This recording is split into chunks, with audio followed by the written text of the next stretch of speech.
Olá, professora, bom dia. Hoje eu vou apresentar uma proposta sobre o tema fundamental da mecânica dos solos, que é o princípio de Saint-Venant. É assim que eu me chamo, ou chama de Saint-Venant, depende muito de como a pessoa vai pronunciar. E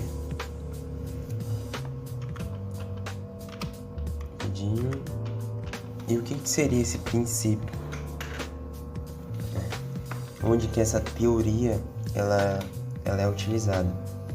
Bom, a teoria de Saint-Venant é utilizada na engenharia e ajuda a entender como é que essas tensões se comportam em estruturas, principalmente longe da área onde a carga ela é aplicada.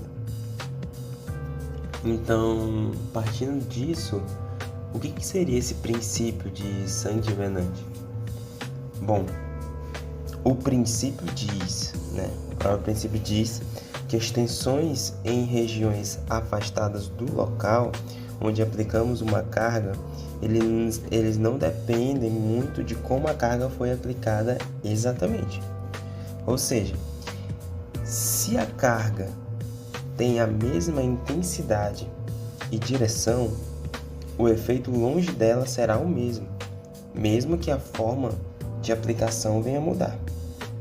E aí, citando um exemplo, por exemplo, uma carga pontual e uma carga distribuída, elas causam tensões parecidas longe do ponto de aplicação. Então, o que está sendo analisado mais aqui é referente ao ponto de aplicação, entendeu? Por mais que as cargas sejam diferentes, mas se forem distantes desse ponto de aplicação, elas podem ter tensões parecidas, não que sejam exatamente iguais, né? Mas parecidas, devido ao efeito que se causa, né? Mas analisando a origem e base teórica, a gente pode entender um pouco mais sobre de onde isso veio, né? De onde a pessoa que teve essa ideia, o que ela pensou, e é isso que nós vamos analisar agora, onde ele foi proposto por Saint-Venant em 1855. E aí está o nome dele completo, Ademar Jean-Claude Barré de Saint-Venant. E ele foi desenvolvido depois por nomes importantes, como Mises, Loves e Bosnesky, onde ele se baseia nessa teoria da elasticidade linear, ou seja, sistemas que se deformam de forma proporcional à carga. Mas, para que ele funcione, esse sistema ele precisa estar em equilíbrio estático. As forças e momentos aplicados precisam estar balanceados. Então, por mais que tenha toda essa teoria, é necessário esse equilíbrio estático para que essas forças estejam balanceadas. E trazendo um pouco para as aplicações práticas, como é que a gente poderia estar analisando isso? Então, nós vamos ver agora.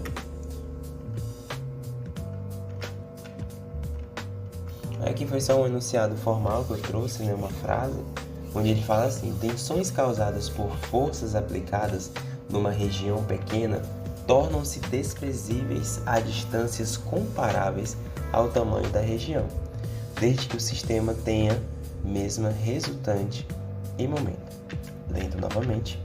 Tensões causadas por forças aplicadas numa região pequena tornam-se desprezíveis a distâncias comparadas ao tamanho da região, desde que o sistema tenha a mesma resultante e momento. E agora, trazendo para as aplicações práticas, a gente pode ver que esse princípio ele é utilizado em várias situações da engenharia. Por exemplo, em uma placa com furo, as tensões perto do furo não dependem da borda da placa. Aí, trazendo para uma viga, né, esses efeitos de carga aplicada em uma ponta não se propagam indefinidamente. E também tem a submodelagem FEM ou FEM. Contornos podem ser aproximados e é muito útil também em simulações por elementos finitos, como nos softwares ANSYS, Abaqus e SolidWorks. No caso que a gente estava vendo é o Solid,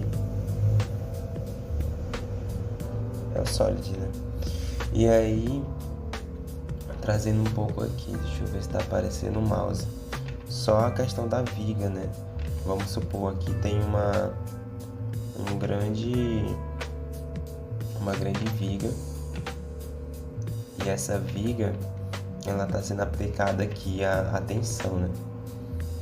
Então os efeitos não se propagam indefinidamente, daqui para baixo. Aqui vai ter um efeito, aqui já vai ter outro efeito, embaixo já vai ter outro efeito, e embaixo dele já vai ter outro efeito, e embaixo mais ainda vai tendo efeitos diferentes. Como é que se determina essa distância? Essa distância ela é determinada através de testes, né?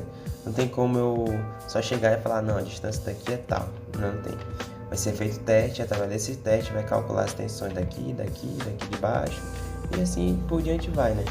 Mas que cada vez mais longe desse ponto, desse furo, né, na viga, ele vai ter a tensão menor do que mais perto desse furo. Limitações e cuidados. O princípio ele tem as suas limitações, né? Ele não funciona bem em materiais não lineares, que é o que mostra aqui, né? Como os plásticos, que não voltam à sua forma original. Por exemplo, aqui que eu dei o exemplo da viga, né? A viga, por mais que ela tenha esse furo aqui, ela não vai ter um efeito diferente, porque ela não é esse material plástico, ela é linear. E aqui, se ela for plástico, ela não vai voltar à sua forma original, e isso vai acabar dando alterações nos resultados.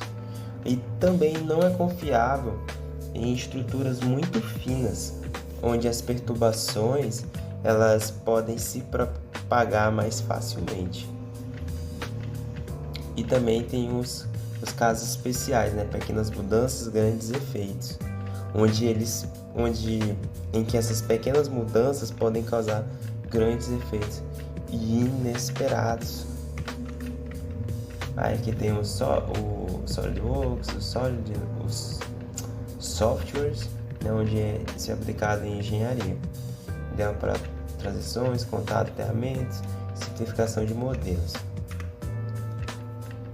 E por último aqui, para a gente estar finalizando a apresentação, referente à conclusão e recomendações, né? Então, trazendo mais um contexto geral, esse princípio ele é uma ferramenta de Saint-Venant, ele é uma ferramenta poderosa para simplificar os modelos mecânicos. Então, é muito interessante a gente estar estudando agora sobre ele, que facilita o entendimento de algumas áreas, de algumas matérias da engenharia. Ele é válido para materiais elásticos, lineares, e situações onde a carga pode ser substituída por uma carga equivalente. Mas é importante saber que quando ele não se aplica em regiões próximas à carga ou com materiais complexos, devemos ter mais cuidado. Como eu falei, observar o material. Nem todo material ele vai estar se aplicando. Se observar se é elástico, linear, se ele já vai ser plástico, e tudo isso pode ter um resultado diferente. Então é importante ter essa atenção nisso. E no mais é isso. Muito obrigado pela atenção e tenha um ótimo